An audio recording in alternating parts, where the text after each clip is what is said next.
Assalamualaikum. Welcome back to Daily Dishes. ഇന്ന് ഞാൻ നല്ലൊരു മിൽക്ക് ഷേക്ക് ആണ് തയ്യാറാക്കുന്നത്. ബനാനയും ടോഫി ഒക്കെ ചേർന്നിട്ട് നല്ലൊരു ബനോഫി മിൽക്ക് ഷേക്ക്.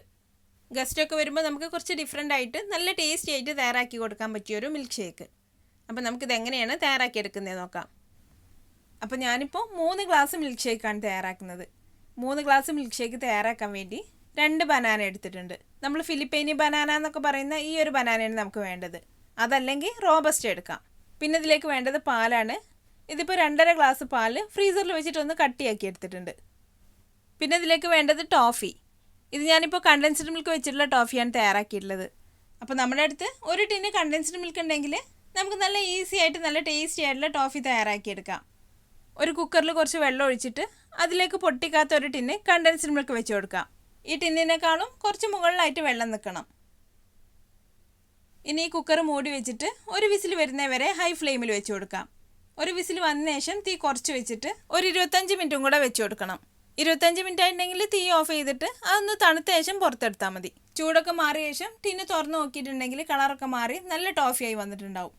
അപ്പോൾ ഇങ്ങനെ ടോഫി ഉണ്ടാക്കിയെടുക്കാൻ നല്ല എളുപ്പമാണ്. അപ്പോൾ നമ്മുടെ കയ്യിൽ പൊട്ടിച്ച കണ്ടൻസ്ഡ് മിൽക്കിൻ്റെ ടിന്നാണെങ്കിൽ ഇതുപോലെ നമുക്ക് ഉണ്ടാക്കിയെടുക്കാൻ പറ്റില്ല.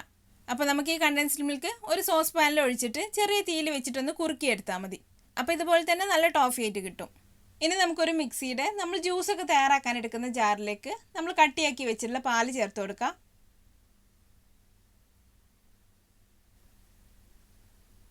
പിന്നെ 2 പഴം ഒന്ന് കട്ട് ചെയ്തിട്ട് കൊടുക്കാം. പഴം നമ്മൾ അധികം പഴുത്തു പോയതെടുക്കരുത്, നല്ല പാകത്തിനുള്ള ഒരു പഴുപ്പായിരിക്കണം.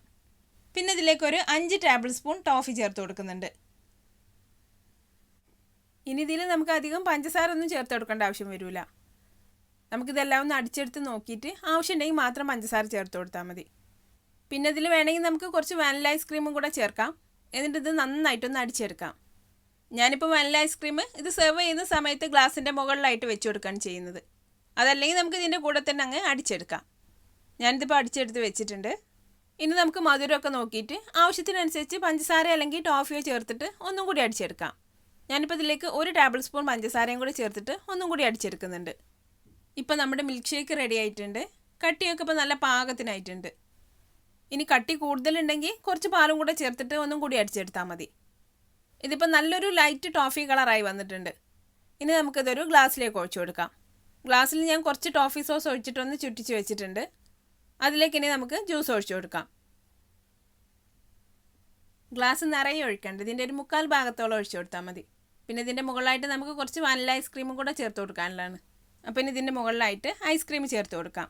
ഐസ്ക്രീം വേണമെങ്കിൽ നമുക്ക് ഞാൻ നേരത്തെ പറഞ്ഞ പോലെ ജ്യൂസ് അടിച്ചെടുക്കുന്നതിൻ്റെ കൂടെ തന്നെ ചേർത്തിട്ടൊന്ന് അടിച്ചെടുത്താലും മതി. ഐസ്ക്രീമൊക്കെ ചേർത്ത് കൊടുത്ത ശേഷം പിന്നെ ഇതിൻ്റെ മുകളിലൊരു ഭംഗിക്ക് വേണ്ടി കുറച്ച് ടോഫി സോസും കൂടെ ചേർത്ത് കൊടുക്കുന്നുണ്ട്. അപ്പോൾ നമുക്ക് കടയിൽ നിന്നൊക്കെ വാങ്ങി കഴിക്കുന്ന പോലെ നല്ല ഭംഗിയായിട്ട് കിട്ടും. ഇപ്പോൾ നമ്മുടെ ബനാനയും ടോഫിയൊക്കെ ചേർത്ത് തയ്യാറാക്കിയിട്ടുള്ള നല്ല ടേസ്റ്റി ആയിട്ടുള്ള ബനോഫി മിൽക്ക് ഷേക്ക് റെഡി ആയിട്ടുണ്ട്. ഗസ്റ്റൊക്കെ വരുമ്പോഴും അല്ലെങ്കിൽ നമുക്ക് തന്നെ തയ്യാറാക്കി കുടിക്കാനൊക്കെ പറ്റിയ നല്ല ടേസ്റ്റി ആയിട്ടുള്ളൊരു മിൽക്ക് ഷേക്കാണിത്. ടോഫി നമ്മൾ ഇതുപോലെ ഉണ്ടാക്കിയിട്ട് ഫ്രിഡ്ജിൽ വെച്ചിട്ടുണ്ടെങ്കിൽ പെട്ടെന്നൊന്നും കേടാവൊന്നുമില്ല. അപ്പോൾ നമുക്ക് എളുപ്പം ഈ ജ്യൂസ് തയ്യാറാക്കി കൊടുക്കുകയും ചെയ്യാം. അപ്പോൾ ഇതുപോലെ ഒന്ന് തയ്യാറാക്കി നോക്കിയിട്ട് അഭിപ്രായം എന്നെ കമൻറ്റിലൂടെ അറിയിക്കാൻ മറക്കരുത്.